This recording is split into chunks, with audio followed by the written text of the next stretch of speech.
Nous sommes donc dans notre deuxième partie, je concours comprendre les Écritures. Et puis notre verset de base, la semaine dernière, était bien sûr dans 1 Jean 4, verset 14 au verset 21. Et je reprends 1 Jean 4, verset 14 au verset 21. Ce passage biblique parle le plus de l'amour de Dieu.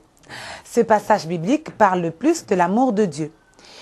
Il nous apprend, premièrement, que Dieu demeure dans la vie de celui qui déclare publiquement que Jésus est le Fils de Dieu.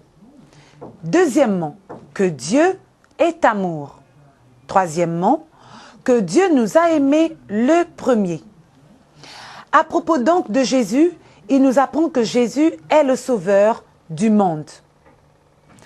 Concernant le Saint-Esprit, ce passage ne nous apprend rien du tout.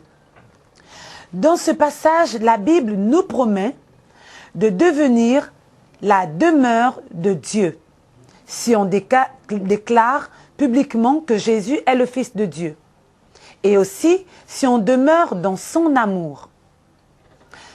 Ce passage nous promet également l'assurance le jour du jugement si l'amour est parfait en nous. Dans ce passage, la Bible nous recommande d'aimer notre prochain comme on aime Dieu. Dans ce passage, la Bible nous recommande d'aimer notre prochain comme on aime Dieu. Et enfin, l'exhortation qu'on peut tirer de ce passage biblique, nous devons aimer notre prochain si véritablement nous aimons Dieu. Demeurons dans l'amour de Dieu et Dieu fera de nous sa demeure. Confessons publiquement Jésus pour témoigner l'amour que nous avons pour Dieu. Demeurer dans l'amour de Dieu, en aimant comme Dieu aime, nous donnera l'assurance le jour du jugement. Donc il est très important d'aimer même les personnes qui ne vous aiment pas. On va à présent découvrir le nom de l'heureux gagnant.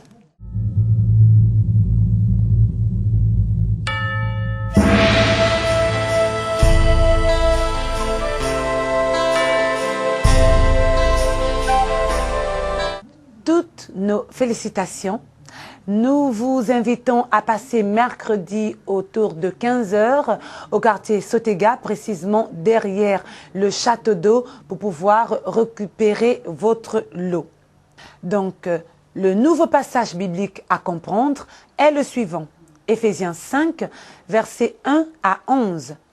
Éphésiens 5, versets 1 à 11.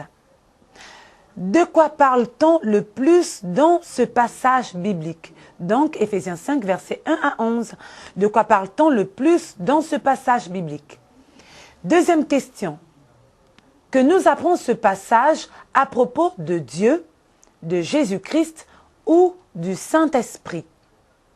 Troisième question. Relevez si possible les promesses qui vous sont faites dans ce passage. Relevez si possible les promesses qui vous sont faites dans ce passage. Quatrième question. Relevez si possible les ordres ou commandements qui vous sont donnés dans ce passage. Dernière question. Quelle exhortation peut-on tirer de ce passage biblique? Quelle exhortation peut-on tirer de ce passage biblique? Quel passage biblique? Éphésiens 5, versets 1 à 11.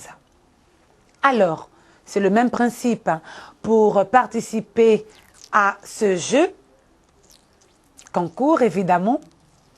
Vous composez le 06 03 82 31.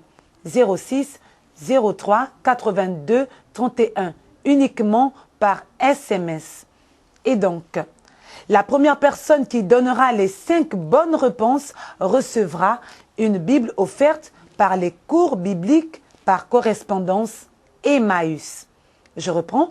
La première personne qui répondra, ou sinon qui donnera les 5 bonnes réponses, recevra une Bible offerte par les cours bibliques par correspondance Emmaüs. Voilà, je suis Lydie Pascal. J'ai été ravie d'être avec vous. On se retrouve la semaine prochaine avec bien sûr des nouveaux questionnaires. Que Dieu vous bénisse.